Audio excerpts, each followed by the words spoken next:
It's now time for the Eld Henderson Real News Show, Organize, Don't Criticize, which airs each Wednesday evening from 6 o'clock p.m. until 7 o'clock p.m. here on WMPR. We now take you to Studio B for the Eld Henderson Real News Show, Organize, Don't Criticize with Dr. Henderson.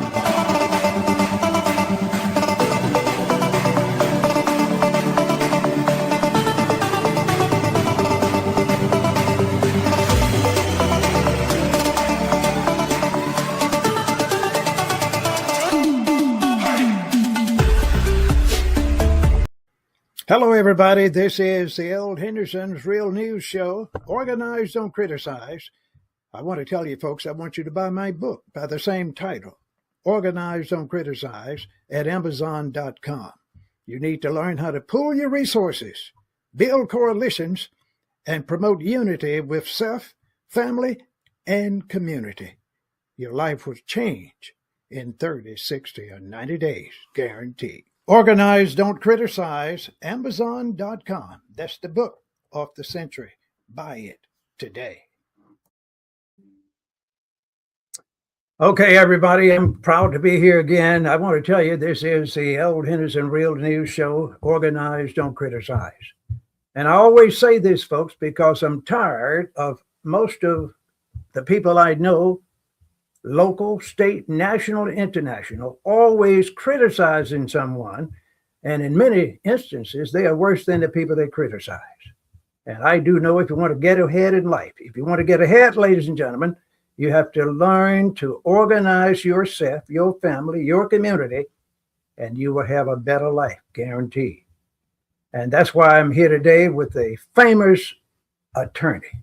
I tell you, I've been knowing this man a long time. His attorney, Brett Hazard, and we're going to do something different. We will be integrating law with what I call community news, and he will tell you what his specialty is.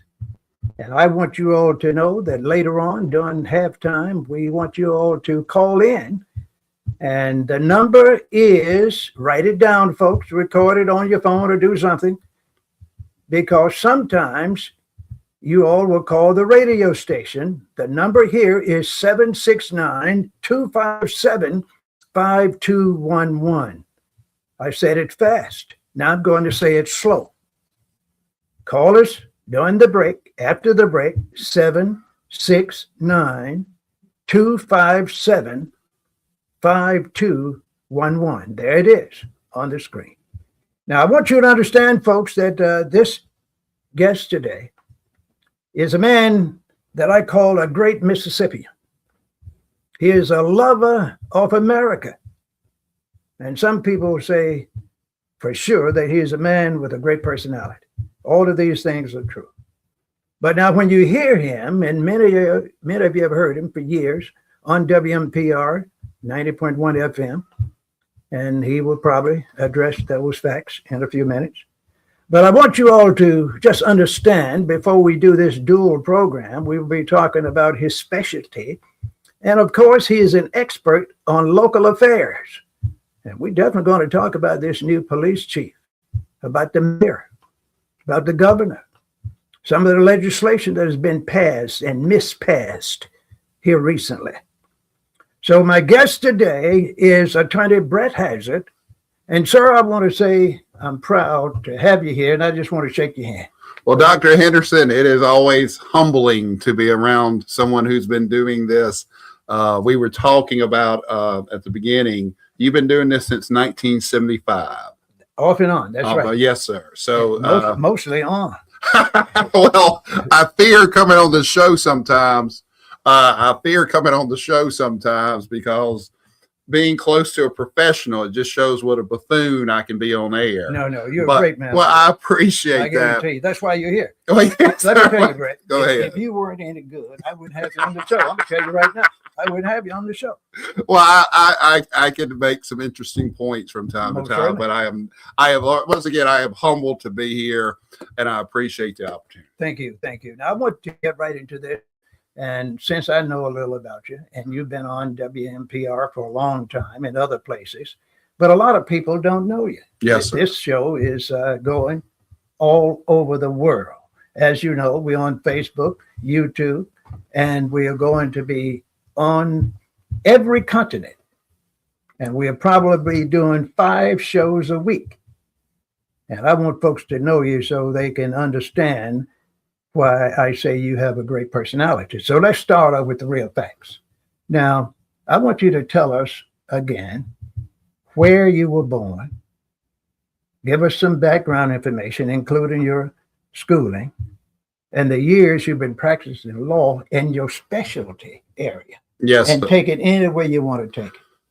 Born in New Orleans, November 26, 1972. I was put up for adoption for about 20 something days. And the greatest thing that's ever happened to me was Raymond and Barbara Hazard came down to New Orleans from Greenville, Mississippi and adopted me. I was their second child. And they took me back to Greenville. We were in the towboat business. And for those who've never been to a river town, it's just different. Now, back then, before airline travel and interstates and everything, if you're trying to go from Memphis to New Orleans, you had to stop in Greenville or Vicksburg.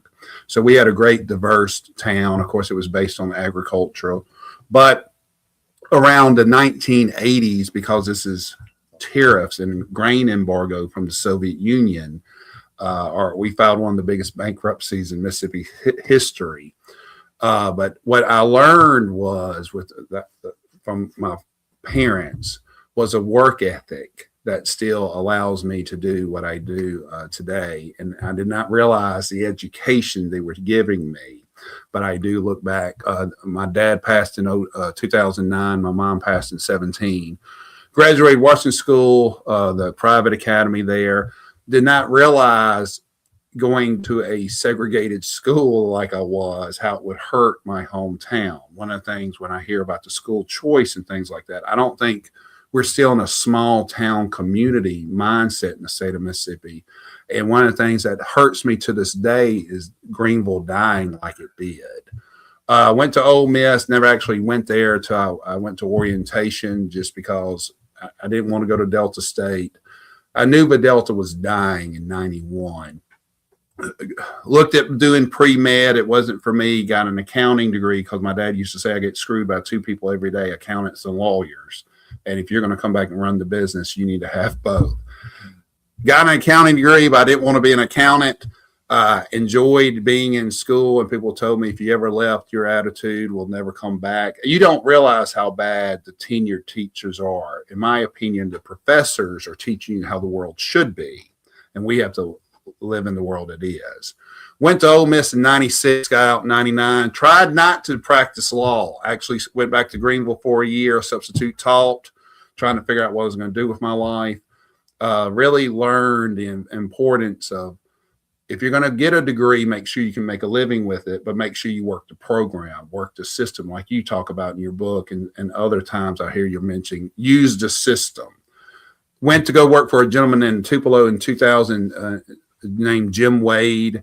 Worked there for 10 months, did 5 trials, like 90 depositions. I thought that was normal. Came back to Jackson in 2001 where all this mass tort was going on. Got in the tail end of that, started doing antitrust.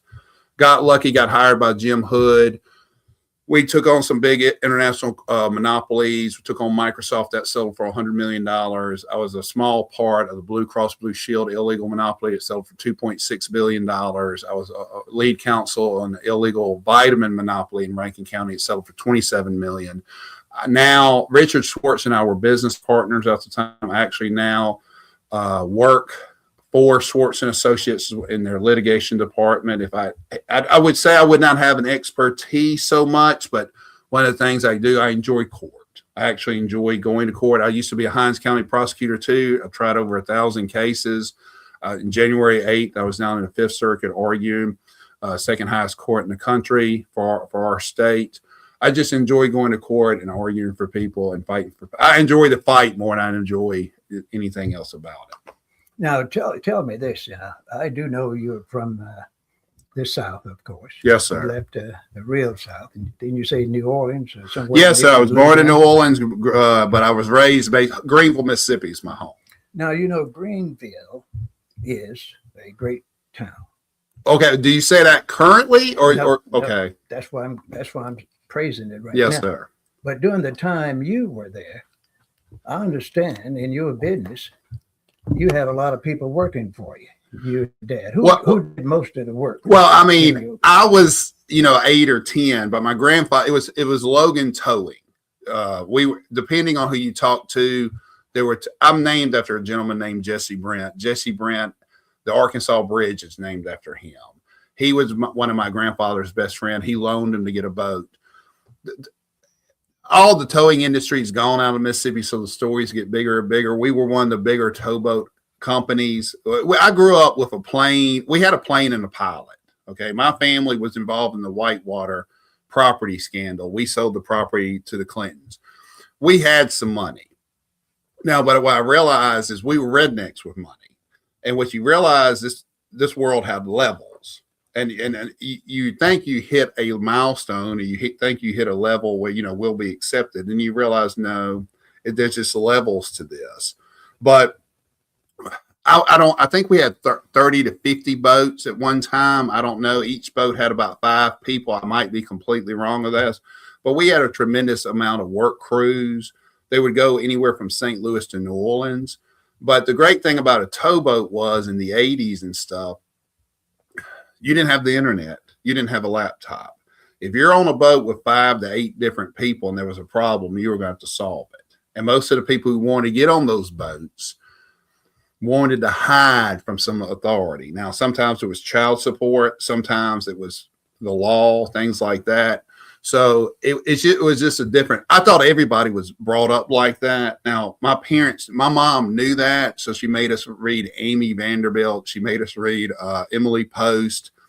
Manners was just not negotiable at our house, but it was because we didn't come from a aristocratic family. We were people who worked with our hands at all time. But like I said, the most important thing I learned now, and what I realize now, is I also come from a long line of alcoholics, but work is our salvation. It keeps us out of trouble. It keeps us, creating some bad habits. And that's the one thing I was raised, and you found that obviously with your success, that I don't think the whole state has. Back then, Greenville was one of the richest, if it wasn't the richest town. It had about 60,000 people, but it had people with dreams because, like I said, they were either coming from Memphis or going to New Orleans. It was a river city. It kills me how we accept being last in Mississippi now. And we accept, as long as we're the, big fish in a small pond, or, what's Jackson, we don't realize we are now competing with Brazil. We are now competing with Japan, Korea, and that I need to make sure you're doing well to make sure I'm doing well. And it seems like we miss that sometimes in Mississippi, but I will shut up and let you continue. Now you told me this. Now you say you had a lot of people working for you. And well, my parents did. Yeah, your parents yes, did. sir. Now, how did you all treat black folks during that time?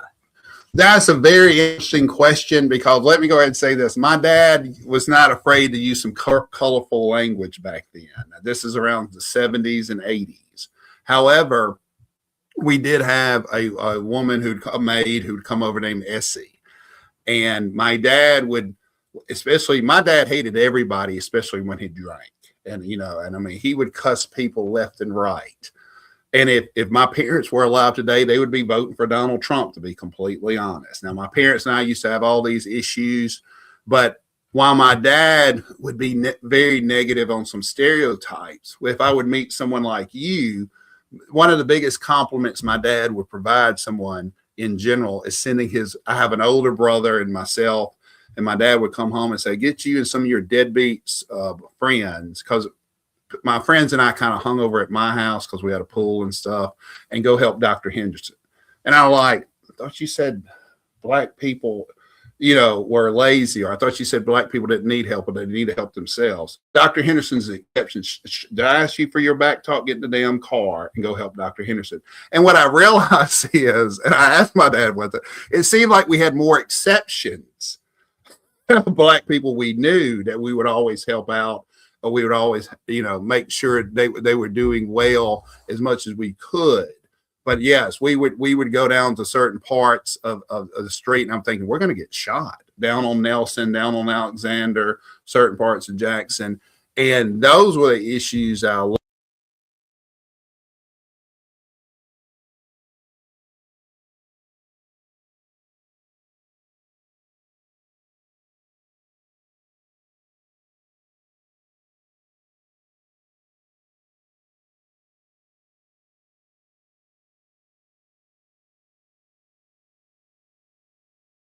come over and play ball or hang out and stuff like that. Or we had mutual friends, the Carters were some of the friends where we'd all go over there and hang out. And I did not realize how we were still segregated. I don't want to sugarcoat it at school and at church. I didn't realize how segregated we were as a society at church until you get around and start meeting people. But you met so many people playing sports, and I'm so thankful for that. But we had a large Jewish community at the time. We had a large Lebanese community, an Italian community, and it's just because it was people were traveling and kind of stayed there. But when I came to Jackson, I would ask them, to private school kids, where do y'all go play pickup? And they're like, well, we play against each other. And I'm like, well, y'all don't go to the Y, y'all don't go to a city gym. And I met some of my best friends playing pickup ball. And then you realize we're just people born in certain situations, but we're people who want to just either enjoy a wonderful day playing ball, want to make sure our moms are taking care of things and things like that. Okay, so you have a dual history then. You were raised in a racist environment during your early years, and you learned that human beings were black too, and you had an opportunity to go on your own and get some real integration. Am I correct or wrong? I would disagree with that. Being a racist, I would say that I was raised in a typical Mississippi environment, except, like I said, we were taught early on it didn't matter where we were, people were going to be respected. That actions meant more to us than anything else, because who showed up? Now, like I said, were my dad leading the civil rights charge? No. But one of the things I tell people about Greenville, in Greenwood, you had the racists that were in the Mississippi burning, the sheriff, you probably know their names better than I. In Greenville, you had Percy, Leroy Percy, who was, for Mississippi, was one of the more of the liberal towns. You had Harding Carter, things like that.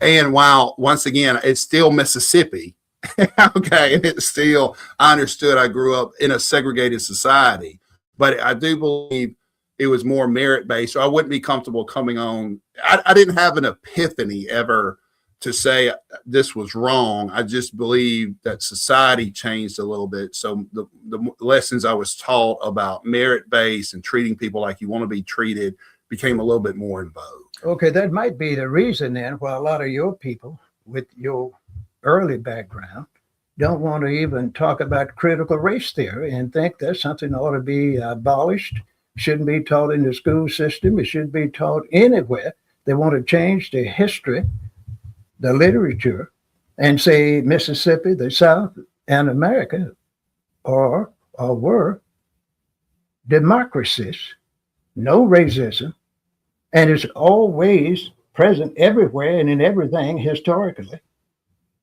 And you now find that critical race theory is almost outlawed. Well, certain people don't like to talk about it. I think what the problem is, and like I said, I think we have to look at what we are honestly so we can improve. My whole thing, and one of the reasons I'm on WNPR, and I mean, besides you, I don't know a lot of people who have an honest discourse on race. They either have to pick a side and we end up being like prisoners, because prisons gangs are run by race because it's the lowest common denominator. What I'm interested in, and I don't know when it hit me, your health care as an African-American gentleman in Hinds County affects my health care. Your cancer treatment, God forbid you have it, but affects my cancer treatment. At some point, we have to recognize we're in this boat. Back to the history of it, I didn't own slaves. However, I can't sit here and not recognize that we're dealing with poverty from 400 years of oppression. I can't recognize we need to address and be honest that we're dealing with generational trauma. If you don't have that recognition and have those conversations, we're never going to stop being 49th or 50th. And I that's what I have a problem with, is that if we can have an honest conversation of how to improve you so I can improve, I think we would go a lot further. Now, would we always agree? No, sir. We are not going to always agree, because we come from, in my opinion, it's truly comes. Well, let me ask you this. Yeah, Go ahead, sir. If I say racism was created by the plantation owners in 1600. So the white rednecks, poor whites, would not join with the slaves to overtake the plantation owners. Would you agree or disagree with that? No, I would say racism started prior to the blacks coming to America. Most of the racism started in Africa with those Arabs and other Europeans coming into the nation of Africa. My understanding, and obviously you're talking about the slave trade. That's right. See, the thing is, I don't look at slavery as starting in America. Okay, because that's what a lot of conservatives want people to think about. Whenever you talk about black folks, they want to talk about slavery first. Okay. And they don't know the history of black people prior to coming to America, or they ignore it. They have whitewashed all of that stuff. That's why when you see some Egyptians and others, you look at the pyramids and some of the old statues, the nose and lips are always knocked off. Now, why do you think that? That is because of racism. And you want to deny the history of the black folks so you can come in and take over everywhere in the world. And I'm talking about the Europeans and the Arabs and others, and dominate starting about, I would say, about the 1400s. Okay. And moved up currently to the day. And with that religion that you all put on so-called black folks during that time, you ruined the black generation. And those signs are present today with that fake Christianity that you all put on the slaves and other blacks that were free, and told them certain things that ought to be against the law, and let them believe that they can take all the abuse in the world, love their enemies, and then die after they catch all the hell in the world in America and the colonies and other places in the Middle East, in the Caribbean and everywhere else, and they're supposed to die and go to heaven and go to Jesus. Now, a lot of people don't like to talk about this. No, but since it's uncomfortable. But since you know, and it's not completely comfortable with me, to be 100% honest, because of your bluntness. But I appreciate it, and I understand this is what we need to have this discussion. So we need to go. Well, like you said, can you name another show? Because in my opinion, even on WNPR, people used to come up to me as a prosecutor, and I locked a lot of people up as a prosecutor. And black people would come up to me and say, "You're doing a great job." And I said, "Well, could you support X, Y, and Z? Might be a judge, might be someone else to help me prosecute or do something." "I can't do that. They'll kick me out of my church. But you're doing a great job. We need people like you." And it seems like people are afraid to cross certain lines. Well, they are black and white. Well, yes. Now, they are saying a lot of things at night. Correct. In private situations. Correct. And act like they love each other. Correct. And you see them the next day at work, and they won't even speak. Well, they don't. I don't think they want the heat. Let's say I say something against anything that I say that's either, and I don't see myself as white. I understand I wear the skin of your oppressor, but that doesn't, in my mind, I haven't oppressed you. But one of the greatest things you ever told me, and I don't know if we have time to get into it or not. We get anything we want. This is my show. We can talk about anything we want to talk about. Tell me your memory of the first show you and I did, if you don't mind, sir. Well, I'm going to tell you, to my knowledge, I think you determined, I believe, that I was a racist. And I think... well, I don't know if I would have said that. Indirectly. Indirectly. I don't know. Go ahead. And I think I called you one. But we have always had good shows. And I do have respect for you as a human being. But the thing is, a lot of the people that had that silver spoon in their mouth, they got rich. Correct. Always say, well, that slavery didn't help me at all. But where did you get all that money from after slavery? Where you got land, stocks and bonds, got housing, loans, free agriculture money to the point where you get millions, one family in the Delta. I know some that got $6 and $7 million a year. And the people on the plantation were not even making a minimum wage. They didn't have it. And they treated those folks after slavery worse than they would treat them during slavery. Now, I'm not talking about this because it's Black History Month. I care nothing about Black History Month because we don't supposed to have no Black History Month. We ought to have at least 5 months. The white folks have 11 months for white history. And then they're going to exclude the little Black history as much as they can from the pamphlets and the other books and everything else, the talk shows, including your good friends up in Washington. Wait. Why are they my good friends? Well, I'm just giving you something to think about. Okay, I'm just asking though, but I don't know. Call names. Okay, you have some good friends in Washington. Shouldn't you? We had them in the 80s. Trent Lott and Thad Cochran were good friends of my family. But as soon as you lose money, you find out that white brotherhood don't go there. But let's go back to the first time. This is my recollection. Okay. I want you to correct me. Okay. I was invited to appear on Socrates Garrett's show with you, or you were co-hosting, correct? That's correct. I went out because you are a legend around the local WNPR Jackson radio community. Fair to say? Well, I'm not going to say. Okay, I'll say it. So I stopped by and I said, you don't come see a legend without paying respect. So I bought a $272 bottle of scotch. I do believe so. And I approached you and I said, well, before we go, maybe we could have a drink. Because I knew you were going to bring the heat. I knew Socrates. Socrates likes awkward conversations, which is great. But I said, maybe we could have a drink while we talk. And you looked at me and said, I've been sober 37 years and I'm not going to let the white man get me drunk again. Am I mischaracterizing anything? You're about right. Okay. I know how you all are because you all with the Native Americans the same way. It took everything they had.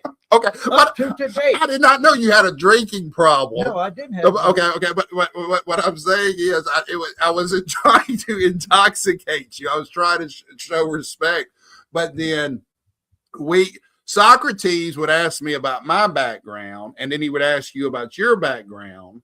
And you decided, and correct me if I'm wrong, you said, I went to Vietnam because I got tired of the racial slurs and I'm cleaning some things up.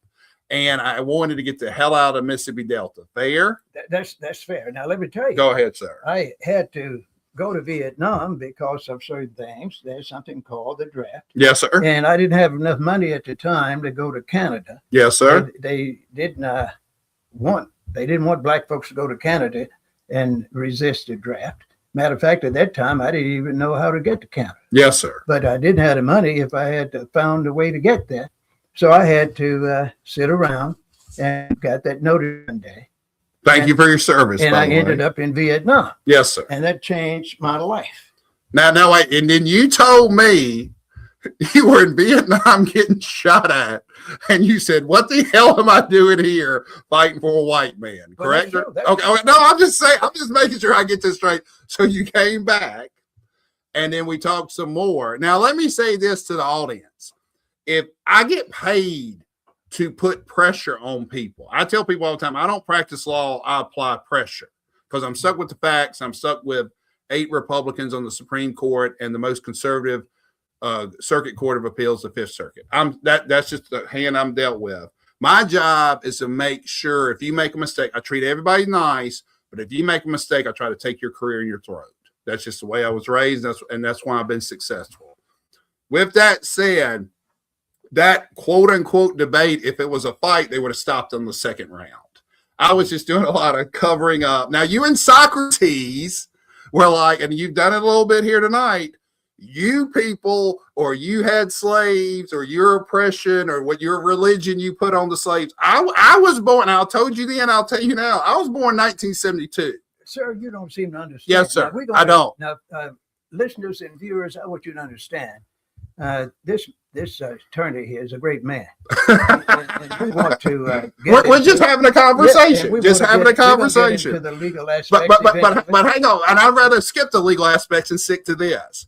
After that bloodbath, which you and Socrates were blind to me, after the cameras went off, you went up to me, and correct me if this is anything false. You extended your hand and you said, Mr. Hazard or Brent, I've been waiting all my life to have that conversation with someone who looks like you. Is that my recollection? That's about correct. And just to end this, and I want you, and I'll give it back to your show, folks. I went home, and I'm not a big drinker. I finished half that bottle of scotch from that ass whooping I took from this man on his show at Socrates show. I ain't gonna lie. I was like, that's.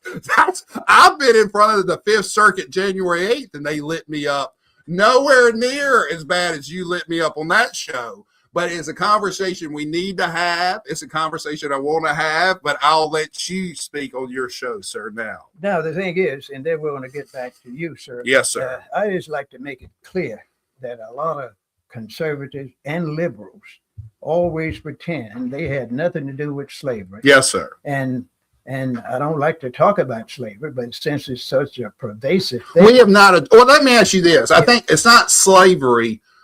Integration, in my opinion, has never was successful, and it was a failure. And that's what we're dealing with when failing healthcare, public education, and other things. And until we deal with the failure of integration, good and bad, we will not be able to move together as a state. Agree or disagree? I agree with that. And the thing is, integration just had to be one of the worst things Black folks fought for in the history of America. Okay, integration has never done anything for Black folks. Anytime you have yourself being killed to go and sit down at somebody's little shop and drink a cup of coffee, go to their schools where you're going to get miseducated, and leave a school that had the potential to promote and teach geniuses, because the Black segregated schools had a lot of teachers with PhDs, yes, sir, master's degrees, yes, sir, specialists, lawyers, for instance, teaching history. They couldn't practice law because they couldn't make enough money. They couldn't join the bar. If you had a Black doctor, he couldn't even go to the hospital and get a job. He could not even go and work and take care of his patients, because the first time I went to the hospital, went once before I turned 25, I was down in the basement. In the basement on a cart in Jackson, Mississippi. You see? Yes, sir. And if you were there at my age, you would be in a room somewhere with air conditioner, a big fan, and medicine and clothing and probably some water to drink. And you will be respected as a human being. Now, we know a lot of our listeners and viewers probably don't want to hear this, but my job is just give you the real facts before we get into the current stuff. Okay, and I'd rather stay on this, but it's your show. But I'll just make this statement, the statement about you being racist. It did come out my mouth. I just said I didn't know if you liked white people. And if this is how you treat these body blows you're giving me here tonight. No. No. But this is some serious, once again, it needs to be had. No, I'm not a racist. I just give facts. Okay. Racist. Okay, now let's go to this. Yeah. And like I said, I'm not hijacking your show. No, we agreed that we only talk about anything. Yes, sir. Ask me questions. Okay. I'm going to ask you questions. Yes, if we sir. get to the legal part, we will. Well, we'll do it later. I think more of this conversation, and like you said, I think it's a white and Black issue, because we don't want to look at the history. And because some of it, I don't have a time machine and I can't go back. But let's start with number one. Do you believe in reparations or not? I do, for institutional reparation, not individual reparation. Because if you give any group of people money, you all will have that money in 30 days. So you will have to do reparations in land and education and training, where you train people to be lawyers, accountants, leaders, and nurses, doctors. That's the way reparations should be allocated to the people that were denied those very jobs that I just mentioned. If you give poor people, Black, white, or any race, money, and they've never had it before, they'll be like a person that attended school at Ole Miss as an integrated football player. The number one player got a pro contract and made $30,000 in his first signing. And I'm talking in the early days. I think they make a little bit more than that, Dr. I mean, Henderson. Yes, sir. days, Yes, sir. and got to be famous on the pro team. And then after 6 or 7 years, those guys were back at home with their mothers or grandmothers, broke. And it happens today. You all have a design. Who's y'all? People that do what I'm getting ready to say. Okay. You all white people? I didn't say white people. I'm just asking. I say you all. I'm a little slow, yeah, so I need to keep up. You all get these black athletes. Okay. And you train them. Who's y'all again? Whoever you want to say after you. It's your words. After you hear me. Yes, listen. Okay. After you hear Yes, sir. me, you will see who gets the people. Yes, sir. You go and recruit. Yes, The sir. best athlete you can find, but he has to be relegated to football or basketball. Okay. You're not looking for golf students. You're not looking for students that play tennis. And you can find one, and if he can't spell football, he can go to the top school in Mississippi, in the South, or the nation, can't spell football forward or backwards. And he will make himself qualified through his testing and other ways, and he can play and be at a top tier school. And then he graduates after 10 or 15 years of leaving the football arena, Okay. if he is lucky. Yes, sir. But if he hangs in there, you ought to make sure if he gets to be totally famous, you're going to set him up where he's not going to have any money left for the black generation, for legacy purposes. I need to introduce you to some current football I players. know a lot of Okay, I work they're with- doing pretty well. Well, some are, but Yes, I'm talking sir. about, I always look at the majority. I'm not looking Okay, at somebody like Obama okay, or Jesse Jackson okay. that had. Were you a fan of Jesse Jackson? Partially.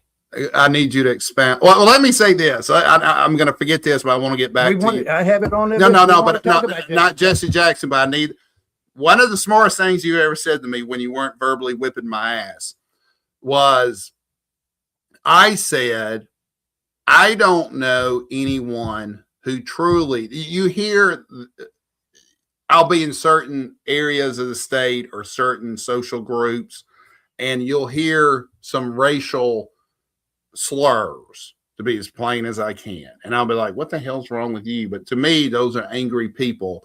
But I would say, like, the conspiracy where Madison's voting for Madison, I'm getting arguments all the time on my show, that there's some sort of conspiracy theory to keep Jackson poor or to keep. I've never been in a meeting where it was that sophisticated or stuff. And your response to me, and I have to agree, I'd say people are just looking to improve themselves or to keep status quo or something. And your response was keeping status quo of institutions that were set up during a racist time is continued racism. It is. And to give you a current example, I understand they have some serious water problems in Jackson. Do you live in Jackson? No, sir. I actually moved out of Jackson. You wouldn't live in Jackson. No, I lived in Jackson when I was prosecuting. That's but I'll it. tell you what, I got on a shower and I looked down at my feet and I said, where the hell did I step in mud? And I realized I hadn't stepped in mud. It was the water. Okay. And I was like, I'm done. I live in Ridgeland. Go ahead, sir. Okay, so the thing is, that's what the problem is now. You have Jackson.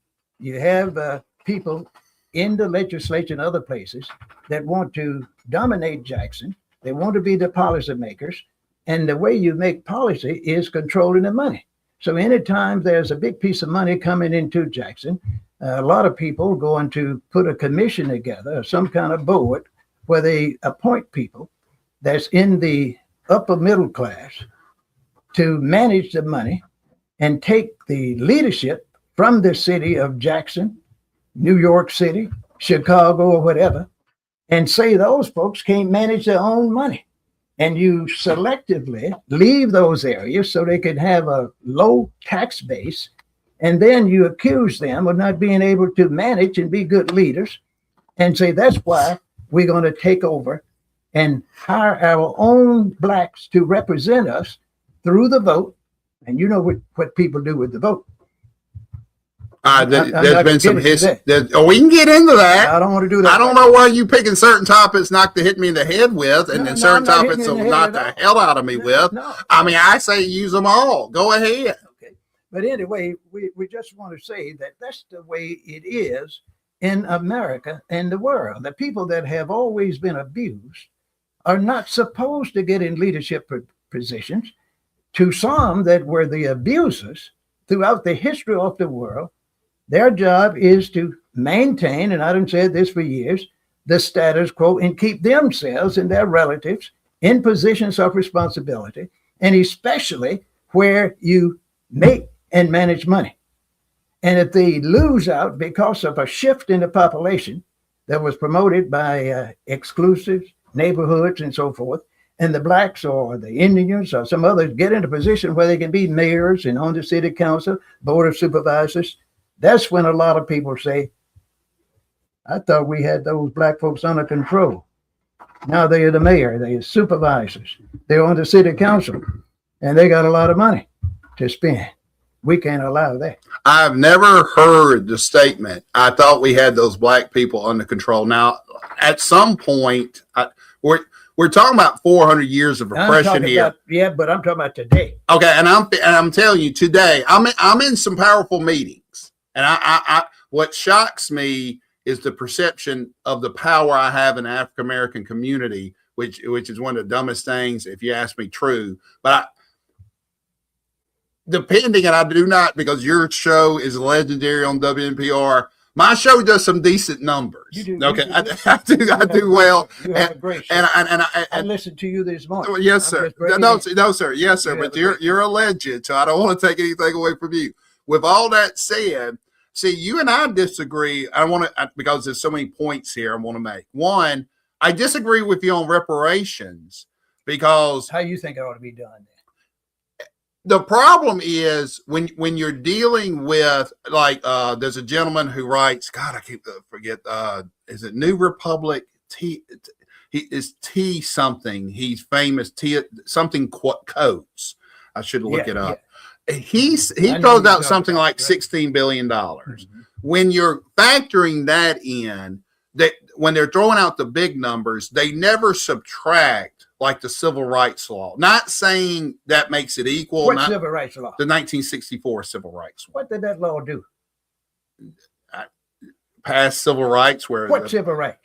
Are you arguing that there? That's right. What civil rights? Are you saying that there was no law LBJ signed and MLK? What did it? What I'm saying is they signed it. I'm not saying, and this is why people don't want to get into these issues. I'm never saying that it made it right. What I'm saying is if I'm settling something with you, if you and I had to breach a contract claim and I owed you $100,000, but I paid you $20,000, I would only owe you $80,000.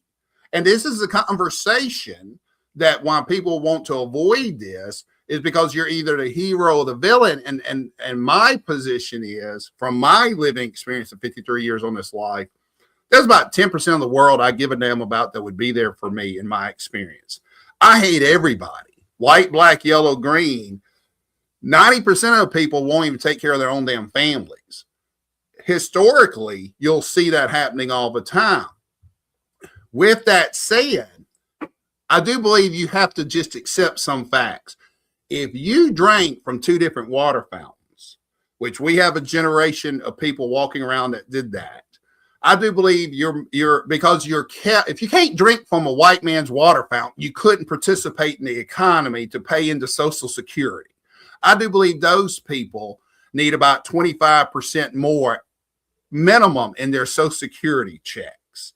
Now, is that reparations? No, to me, it's just like, look, man, I don't own a time machine. I can't go back. I wish I could, but we're going to try to make things even. Because I want you to be better so I can be better. Let me tell you something. Go ahead. Yes, sir. That would not happen even if you had a notice that Jesus would be coming to the world, back to earth. Well, we're talking about what I would do. We were talking about what I would do. Yeah. But like I said, the Republicans will bring up the Civil War that was fought for the Union. It's one of the few times that technically the quote unquote white people of the North could have said, yeah, let the black people and the Southern rednecks deal with that, and just separate it. I do believe historically it would have been easier for him, because Abraham Lincoln's strategy is, I'm going to bury more soldiers than you have. and it's one of the few times, and like I said, I'm not defending the 400 years of oppression, but it's one of the few times white people the haves made that decision to free the have-nots, where the have-nots did not free themselves. I think one of the biggest issues with the Civil War, they shouldn't have banned slavery. They should have let the slaves become slave owners, which is historically what they did. When you won a war, the victor goes to spoils. The problem is the white people in the North weren't truly comfortable of letting the black people enjoy the spoils of war, whether they kept it for themselves or they said, Abraham Lincoln's famous as saying, you need to go back to Africa. This is never going to work. That's what I want to get to. Go ahead, a lot of you all praise Abraham Lincoln, and he was one of the most racist presidents we ever had in America. You don't think the Civil War might differ a little bit about it? He cared nothing about black folks. Okay. But he had a public discourse where he pretended he wanted people to be free. But he did nothing to free black people. And a lot of people talking about this proclamation that he passed. Hell, that didn't have nothing to do with black people in the South. No, hang on. But before it's 6:45, sir. Now, before we get into any further, you have an amazing studio here. Who do you give credit for having this? Because when I first met you, while you were over at Socrates, we were talking about you doing some TikToks and Instagrams and things like that.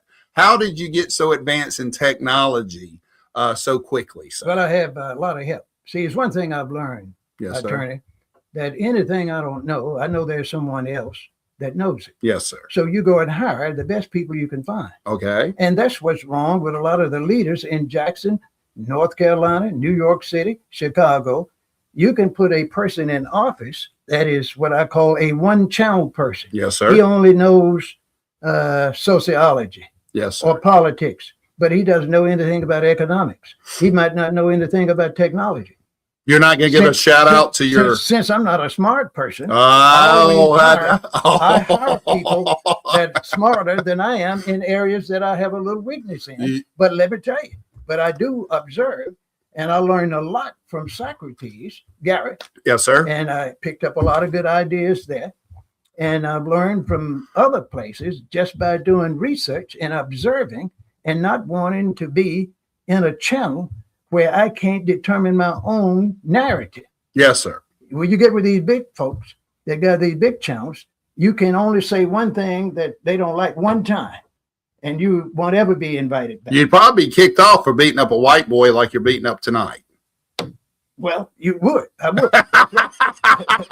I'm not being good. I'm not being gentle. Whoa. Ma'am, is he being gentle with me? Oh, yeah. Do you want to give your producer a shout out if people want to hire her? No. I'm not okay. gonna do that. Go ahead, sir. No. Well, if people want to donate to you for this ass whooping you're giving me tonight, how do they donate, sir? Well, they can just donate simply by Cash Apping us. Cash App at Club 369. That's right. We call it CLU. Cash App. CLU 369. I'm sorry. It's not Club. It's CLU. My eyes are going down because they're so bloody from this butt. We will be appreciative. He seemed so nice before the show, folks. We call it Cash App, $ CLU. And we did even take up a break. No, okay, hang on a second. Go ahead, sir. You were so famous until we didn't want to take a break. No, but hang on. I want to hit you with some general topics. Go ahead. And you tell me, am I right or am I racist? Let's do it. If I said I want to go, it offends me that Parchman prisoners work less than this lawyer does right now. And I want every prisoner in Parchman to work 60 hours a week. Not hard labor. I want a carrot and stick. If they want to improve themselves, go to church, meditation, whatever, get their GED, but I need 60 hours, not because they're in prison, but because that's what it's going to take to dig them out this hole. Or if not, if they don't want to improve themselves, they can go pound rocks for 60 days. Am I right or am I racist? You're semi-right and semi-racist. Explain. The prisoners in any prison institution usually don't have the ability to get a high school education. They don't have the ability to finish high school. They Okay. didn't do it before they went to prison. I know the Okay. stats on that. Okay. So very few are going to get a GED.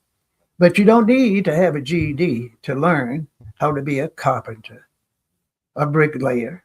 I know a lot of them had third and fourth grade education. But you need work ethic. You need to know how to you need to know how to run a business. Well, that's what you teach the people to do in the special short-term training. Okay. How long should they work in prison? They should at least work 8 hours a day. At least. You and I both. There's no way. When's the last time you worked 8 hours? I do that often. You work. You don't stop at 8 hours a day, Dr. Henderson. When I say I do it often, yes. but that's about once a week. Otherwise, I do 8, 10, 14, 16 on average, what number of hours do you work per week? 12 to 16. Per week. I mean, 100. I don't doubt. There's no such thing as no 60-hour week for me. I don't doubt that, Dr. Henderson. Now, I mean, well, let me say this: 96 is because that's what China, the billionaire in China says. 6 days, 96 is what? One. Here you 16-hour days. He give you 1 day off, and he said everybody should work 96 hours a week. But nothing wrong with that if they are helping themselves economically. Yes, sir. And they have the skills and training to be able to manage their money. All I'm saying is, we're perpetuating a issue that's going to repeat because we're not giving these people a reality dose. You can either work on you or you can work for us. But I'd rather you work on you and deal with your addiction issue. Okay. I most certainly believe that. Work on you first. See, it's you first, family second, and community third. Yes, sir. That's the way you change. And if people want to order your book, how do they do that, sir? All they have to do is just pull out that phone or go on their computer and type in Organize, Don't Criticize at Amazon, and they can get that book. We're just giving that book away, and I'm just going to mention it. We're giving it away for $9.99. Well, I'm going to order 10 of them and give it away on my show when I have you on my show and beat the hell out of you on my show. Well, I want you to do that. But with that said, Doctor, now let me ask you this. Yeah. This is one thing I'm not going to concede I'm digging in on here. Okay. You told me the last time we met that it was worse for the African American in 2024, I do believe, than it was in 1955 or 1965. Am I right about that? Of course. And I'll tell you why. There is no way in hell that's true, Dr. Henderson. Well, you don't have to believe Go it. ahead, You're sir. not supposed to believe it. Go ahead. But you mentioned Jesse Jackson and others. Yes, sir. And Dr. Martin Luther King. You Yes, didn't sir. mention him, and I Yes, didn't sir. mention him either. But those guys. I mentioned him during the 1964 Civil Rights Act that you don't want to But acknowledge. those things, I acknowledge that it happened. Okay. It didn't do any good. Now, the thing is, sir, anytime you have a law that's passed by people that didn't want to pass it, that's in charge of the economy in the individual states, that practice segregation in their homes, in their churches, in their schools, why you think they want to pass a law that say you can send the person that you've been hating all your life, the next day they can go to your school, your church, get a job in your business? Hell, that didn't happen in America. They passed this so-called school integration bill. It took over 10 years for it to work. And it didn't work perfectly at that time, even today. And when they finally started integrating, they had segregation within integration. The black teachers, the black principals, the black band leaders, the black coaches, most of them had to get out of that and sell insurance or preach or do something because they were not hired in the positions that they had been trained. And many of them had been principals and coaches and band leaders for 10, 15, and 20 years. They were made assistants. Yes, sir. And many had to leave to find a job where they could pay the parent. And then if you had a smart teacher, they put him in what we call general education and put his son and his daughter in special education, where the school system got paid and didn't teach him anything, and that's going on today. But let me ask you this. Let me ask you this. Qualified for special education. Did cops used to illegally torture and kill black men? And what year are we talking about? 1950s, 1960s? I'm talking about all the years. Okay. Did they used to illegally kill and torture black people in the 50s and 60s? And the 70s, the 80s, the 90s, 2020. It just happened in one of your areas a few weeks. Okay, first of all, Rankin County is, I'm as close to Rankin as you are. If you want to get past race, we can get past it. But those people in the Goon Squad got sent to jail. And they got sentenced by, was it Judge Wingate that sentenced them? Or was it, I forgot who sentenced them.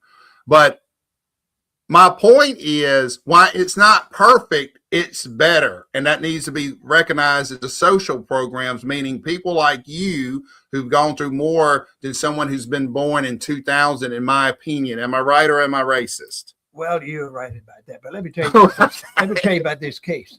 Now, those guys. Hang on a minute, Dr. Henderson. You've been beating my ass up all night. No, I got to go ahead, sir. Challenge you on this. Those boys that got that prison sentence were used as fodder for others in the state.